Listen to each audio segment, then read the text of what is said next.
Okay, लिखना शुरू करो। वैलेंस बैंड का लिखो the lowest available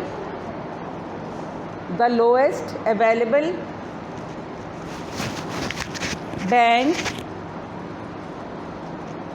is called valence band।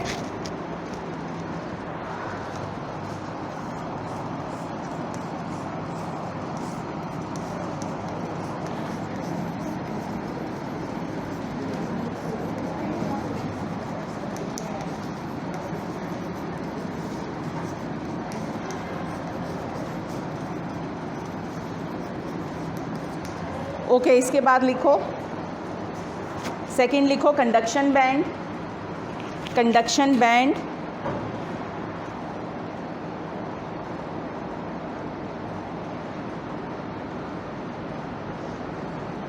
लिखो the band next to the valence band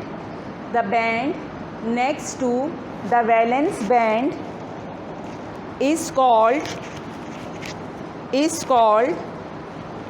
conduction band। Okay, next heading लगाओ forbidden band.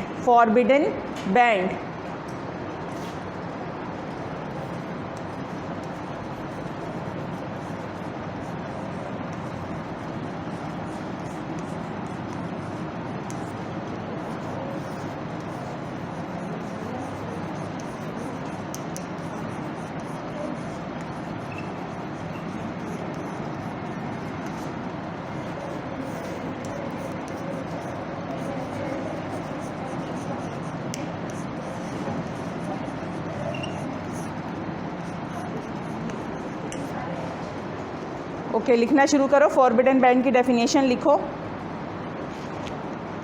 The region in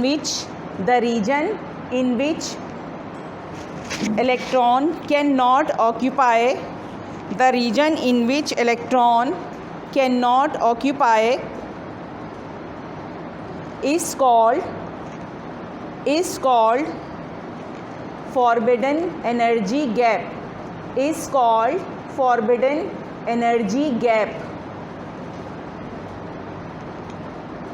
or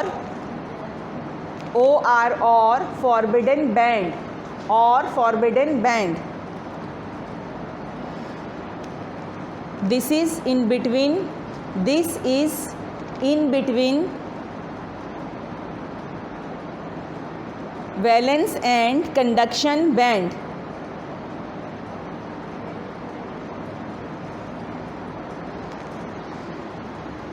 okay, next heading है, next topic है types of solids.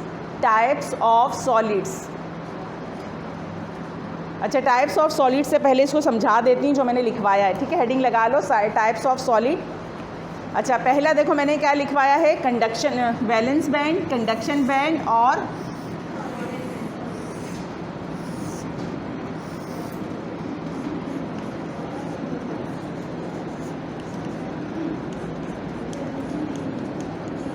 अच्छा, ये क्या है valence band, ये क्या है कंडक्शन बैंड, ये क्या है फॉरबिडन एनर्जी गैप, या फिर इसे क्या कहते हैं फॉरबिडन एनर्जी या फॉरबिडन बैंड भी इसे कहते हैं। देखो वैलेंस बैंड क्या होता है कि समझो किसी भी जो एटम है, एटम का आउटर मोस्ट शेल, उसमें जो इलेक्ट्रॉन्स होते हैं, किसी भी एटम के आउटर मोस्ट शेल में जो इलेक्ट्रॉन्स होते हैं उन्हें क्या कहते हैं, वैलेंस इलेक्ट्रॉन कहते हैं। क्या कहते हैं, वैलेंस इलेक्ट्रॉन कहते हैं, ठीक है। तो वो बैंड क्या होता है, वैलेंस बैंड होता है। क्या होता है, वैलेंस बैंड। अपने मार्क्स सब बच्चे सही कर लो, ये एज इट इज़ रिकॉर्डिंग जाएगी अब। ओके, तो वैलेंस बैंड क्या है कि समझो किसी भी एटम का आउटर मोस्ट शेल जिसमें इलेक्ट्रॉन्स हैं, तो वो वैलेंस इलेक्ट्रॉन्स होते हैं, तो इसे क्या कहते हैं, वैलेंस बैंड। अच्छा, ये जो एनर्जी गैप है, ये इसे कहते हैं, ये एरिया, ये पूरा जो है, ये क्या है, एनर्जी गैप, या फिर इसे कहते हैं फॉरबिडन गैप। क्या कहते हैं, फॉरबिडन गैप, ठीक है, या फॉरबिडन बैंड भी कहते हैं। इस रीजन में, इस एरिया में कोई इलेक्ट्रॉन नहीं होता। इलेक्ट्रॉन या तो कहाँ होते हैं, वैलेंस बैंड में, या फिर कहाँ होते हैं, कंडक्शन बैंड में। अच्छा, कैसे होते हैं कि कंडक्टर, टाइप्स ऑफ सॉलिड में सबसे पहले क्या है, कंडक्टर। लिखो अच्छा, कंडक्टर का भी मैं समझा रही हूँ कि कंडक्टर्स में क्या होता है, एनर्जी गैप ज़ीरो होता है। ठीक है, मैंने पहले भी बताया था कंडक्टर्स में क्या होता है, एनर्जी गैप ज़ीरो होता है। ज़ीरो क्यों होता है कि उसमें वैलेंस बैंड और कंडक्शन बैंड का क्या होता है, कुछ एरिया ओवरलैप्ड होता है। क्या होता है, ओवरलैप्ड होता है। अब जो होता है हमारे पास कंडक्टर में इस तरह से कुछ होता है। ये क्या है, कंडक्टर। ठीक है, ये यहाँ से यहाँ तक, ये क्या है, वैलेंस बैंड। ठीक है, ये क्या है, वैलेंस बैंड। अब क्या है, ये वाला एरिया वैलेंस बैंड और यहाँ से यहाँ तक ये एरिया क्या है, कंडक्शन बैंड। तो इसमें क्या है, देखो ये एरिया क्या है, वैलेंस बैंड और कंडक्शन बैंड क्या क्या है, ओवरलैप्ड है। तो कंडक्टर्स में एनर्जी गैप क्या होता है, ज़ीरो होता है, फॉरबिडन गैप होता ही नहीं है। क्यों नहीं होता कि इसमें कंडक्शन और वैलेंस बैंड इस तरह से होते हैं, आपस में मिले हुए। कुछ एरिया क्या होता है इनका, ये ओवरलैप्ड एरिया है। ठीक है, अब क्या होता है कि वैलेंस बैंड में होते हैं वैलेंस इलेक्ट्रॉन। अब नॉर्मल रूम टेम्परेचर पे, नॉर्मल कंडीशन में भी क्या होता है कि यहाँ पे क्या है, इलेक्ट्रॉन्स हैं। ठीक है, ये वैलेंस इलेक्ट्रॉन्स हैं और इस एरिया में जो हैं ये कंडक्शन इलेक्ट्रॉन है। इलेक्ट्रॉन्स को जैसे ही एनर्जी मिलती है, ठीक है, तो इलेक्ट्रॉन क्या करते हैं, वैलेंस बैंड में से कहाँ चले जाते हैं, कंडक्शन बैंड में। इलेक्ट्रॉन्स को जैसे ही एनर्जी मिलती है तो इलेक्ट्रॉन कहाँ चले जाते हैं, वैलेंस बैंड से कंडक्शन बैंड में। ठीक है, और करंट पास करने के लिए कंडीशन ही क्या होती है कि इलेक्ट्रॉन्स कहाँ चले जाएं, कंडक्शन बैंड में। इलेक्ट्रॉन जब वैलेंस बैंड से कंडक्शन बैंड में जाते हैं तो करंट फ्लो करता है। अगर इलेक्ट्रॉन कंडक्शन बैंड में ना पहुँचे तो करंट फ्लो नहीं कर सकता। क्लियर है यहाँ तक? ठीक है, और कंडक्टर में क्या होता है कि वैलेंस बैंड का और कंडक्शन बैंड का कुछ एरिया ओवरलैप्ड होता है, तो मिनिमम एनर्जी पे भी इलेक्ट्रॉन क्या करते हैं, फ़ौरन कहाँ चले जाते हैं, कंडक्शन बैंड में, कि उन्हें वैलेंस से कंडक्शन में जाने के लिए मतलब कुछ कोई गैप उन्हें क्रॉस नहीं करना पड़ रहा, वो डायरेक्ट जा रहे हैं। क्लियर है यहाँ तक? अच्छा, इसके उसमें क्या होता है, इसके अगर हम देखें इंसुलेटर, तो इंसुलेटर में क्या होता है कि एनर्जी गैप बहुत ज़्यादा होता है। इंसुलेटर्स में क्या होता है,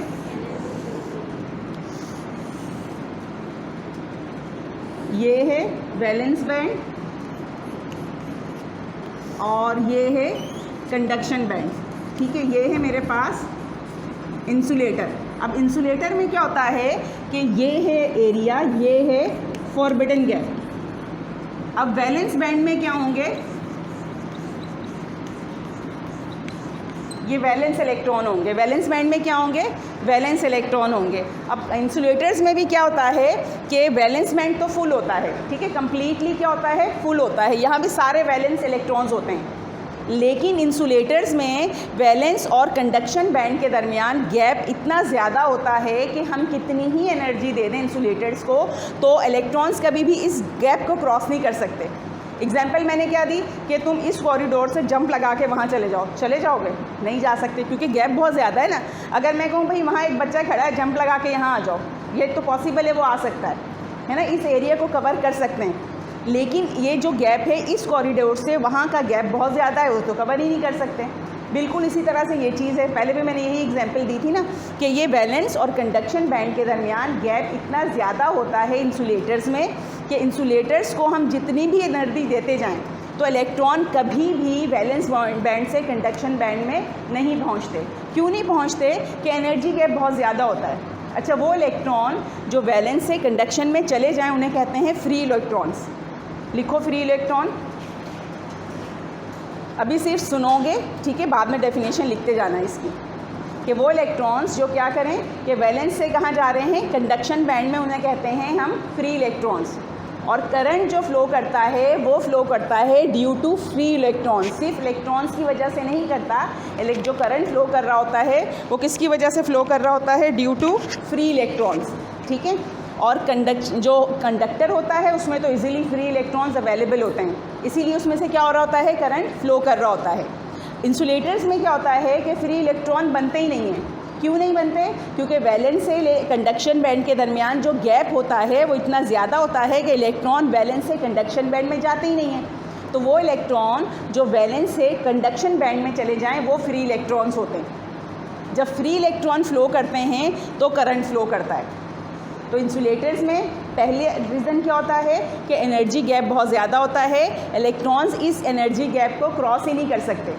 सेकंड क्या है कि जब वो एनर्जी गैप को क्रॉस नहीं करेंगे तो फ्री इलेक्ट्रॉन्स भी नहीं मिलेंगे। एक तो इंसुलेटर में फ्री इलेक्ट्रॉन नहीं होते, दूसरा क्या होता है एनर्जी गैप बहुत ज़्यादा होता है, इसलिए इसमें से करंट फ्लो नहीं कर सकता।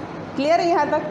अच्छा, एक थर्ड और मटेरियल होता है, उसे कहते हैं सेमीकंडक्टर। क्या कहते हैं उसको? सेमीकंडक्टर्स क्या होते हैं कि ऐसे मटेरियल जिनमें कुछ प्रॉपर्टीज़ क्या होती हैं, कंडक्टर्स की होती हैं और कुछ किसकी होती हैं, इंसुलेटर्स की होती हैं।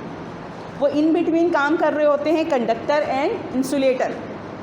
नॉर्मल टेम्परेचर पे क्या होता है, नॉर्मल कंडीशन में क्या होता है कि इंसुलेटर्स जो होते हैं, सॉरी क्या सेमीकंडक्टर्स जो होते हैं वो इंसुलेटर की तरह बिहेव करते हैं। नॉर्मल कंडीशंस पे सेमीकंडक्टर्स किसकी तरह बिहेव करते हैं, इंसुलेटर्स की तरह से। जैसे ही सेमीकंडक्टर्स को ज़रा सी एनर्जी मिलती है वो कंडक्टर की तरह बिहेव करते हैं।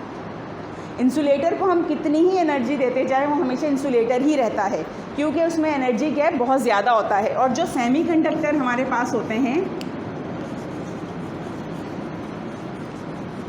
सेमीकंडक्टर होता है कुछ इस तरह से। अब इसमें देखो ये क्या है, वैलेंस बैंड, और ये क्या है, कंडक्शन बैंड, और ये है इसका फॉरबिडन गैप या एनर्जी गैप जिसे कहते हैं। वैलेंस बैंड में क्या होंगे, वैलेंस इलेक्ट्रॉन्स। कंडक्शन बैंड में क्या होते हैं, फ्री इलेक्ट्रॉन। वैलेंस बैंड में क्या होते हैं, वैलेंस इलेक्ट्रॉन। कंडक्शन बैंड में और एनर्जी गैप में या फॉरबिडन गैप में कोई इलेक्ट्रॉन नहीं होता। फॉरबिडन गैप क्या होता है, वो एरिया जिसमें कोई इलेक्ट्रॉन नहीं होता। अब देखो ये है कंडक्टर, कंडक्टर में तो एनर्जी गैप है ही नहीं, है ना। कंडक्टर में क्या होता है, एनर्जी गैप ज़ीरो होता है। जो है इंसुलेटर उसमें क्या होता है, मैक्सिमम होता है। एनर्जी गैप क्या है, मैक्सिमम है, ठीक है।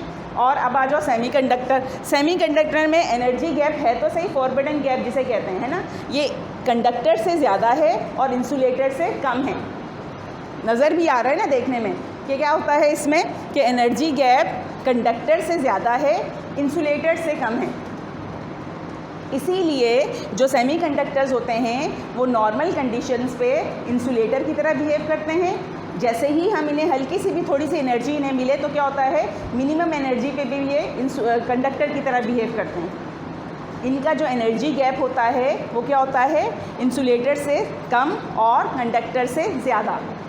वैलेंस बैंड में होते हैं वैलेंस इलेक्ट्रॉन और कंडक्शन बैंड में होते हैं फ्री इलेक्ट्रॉन। फ्री इलेक्ट्रॉन उस वक्त बनते हैं जब एटम को एनर्जी मिले और वैलेंस बैंड वाले इलेक्ट्रॉन कहाँ चले जाएं, कंडक्शन बैंड में। जब वैलेंस इलेक्ट्रॉन कंडक्शन बैंड में जाता है तो वो फ्री इलेक्ट्रॉन बन जाता है, और जब फ्री इलेक्ट्रॉन फ्लो करता है तो करंट फ्लो करता है। क्लियर है यहाँ तक? ओके, अब क्या है, ये तो था इंसुलेटर, कंडक्टर और सेमीकंडक्टर, ठीक है। अब सेमीकंडक्टर मटेरियल्स बनते कैसे हैं। सेमीकंडक्टर मटेरियल दो तरह के होते हैं, ठीक है। ओके, लिखो सेमीकंडक्टर।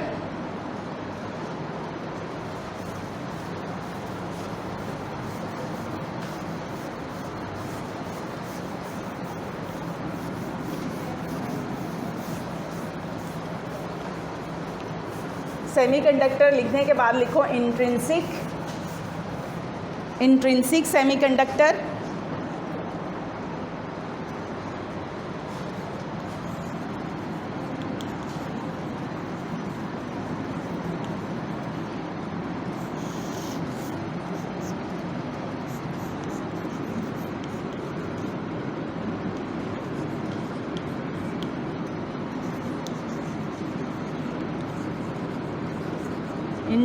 इंट्रिंसिक सेमीकंडक्टर और दूसरे होते हैं एक्सट्रिंसिक।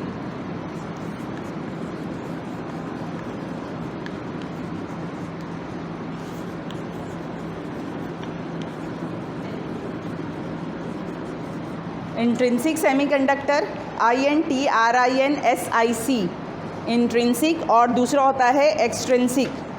एक्सट्रिंसिक की स्पेलिंग है EXTRINSIC,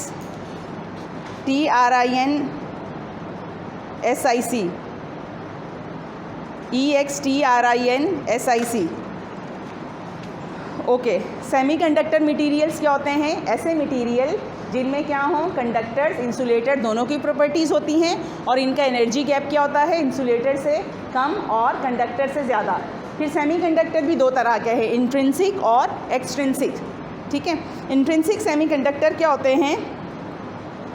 ओके, लिखो, पॉइंट कुछ लिखवा रही हूँ। इनकी जो रेजिस्टेंस होती है, रेजिस्टिविटी वो होती है इंटरमीडिएट। ठीक है, लिखो, रेजिस्टिविटी हैज़, नहीं बल्कि लिखो they have intermediate value of resistivity, intermediate value of resistivity.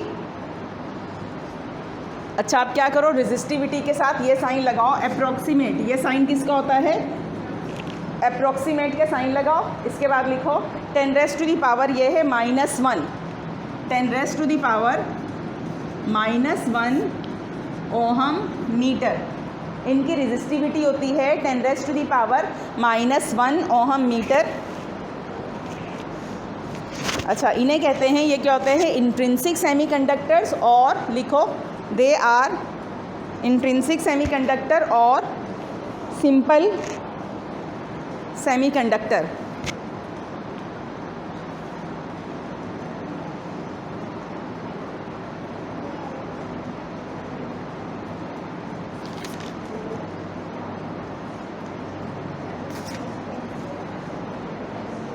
अच्छा, अब इसमें लिखो फॉर एग्जाम्पल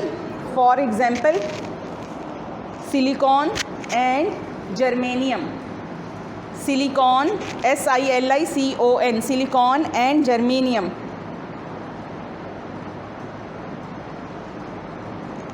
ठीक है, सिलिकॉन और जर्मेनियम क्या होते हैं? प्योर सेमीकंडक्टर होते हैं। ठीक है, प्योर या सिंपल सेमीकंडक्टर होते हैं। फिर एक होते हैं एक्सट्रिंसिक सेमीकंडक्टर्स। अच्छा, एक और चीज़, नेक्स्ट लाइन से लिखो, these are group 4 elements. These are group 4 जो पीरियोडिक टेबल है ना, उसमें जो ग्रुप 4 है वो सारे के सारे जो हैं वो क्या हैं? सेमीकंडक्टर्स हैं। ग्रुप 4 को देखो तो सारे क्या हैं? सेमीकंडक्टर्स होंगे। These are group 4 element of the periodic table.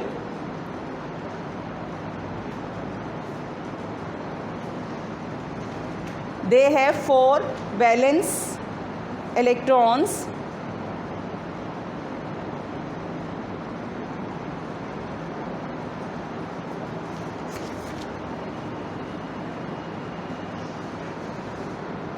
अच्छा, फिर नेक्स्ट क्या है?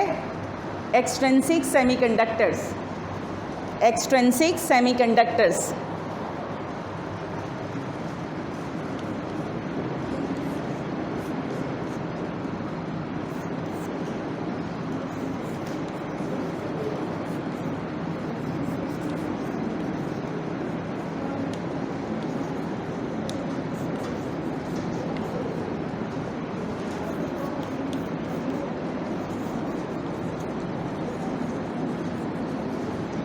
अच्छा, एक्सट्रिंसिक सेमीकंडक्टर्स होते हैं, लिखो डोप्ड, DO, ये होते हैं डोप्ड सेमीकंडक्टर्स, DOPED।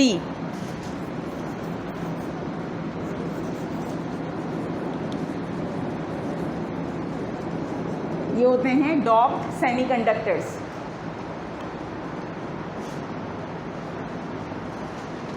और लिखो, और इसे कहते हैं impure, IMPURE, impure semiconductors. Impure semiconductors, इसको कहते हैं डोप्ड सेमीकंडक्टर्स और इम्प्योर सेमीकंडक्टर्स। और जो इंट्रिंसिक है ये क्या होते हैं? प्योर सेमीकंडक्टर्स होते हैं। क्या होते हैं ये? प्योर सेमीकंडक्टर्स होते हैं। अच्छा, अब क्या है, जो एक्सट्रिंसिक सेमीकंडक्टर्स हैं इसकी भी 2 टाइप्स होती हैं। एक्सट्रिंसिक जो सेमीकंडक्टर्स हैं इसकी 2 टाइप्स होती हैं।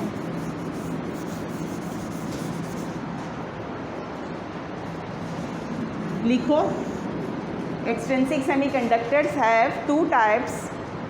Extrinsic semiconductors have two types. Number 1 ऐसे लिखो, P type. Number 2 N type. N type होते हैं डोनर. ठीक है, N टाइप के साथ लिखो डोनर. और जो P टाइप होते हैं ये होते हैं एक्सेप्टर्स. ठीक है, एक्सट्रिंसिक सेमीकंडक्टर्स की भी 2 टाइप्स होती हैं. एक को कहते हैं डोनर और एक होता है एक्सेप्टर. P टाइप होता है एक्सेप्टर, N टाइप होता है डोनर.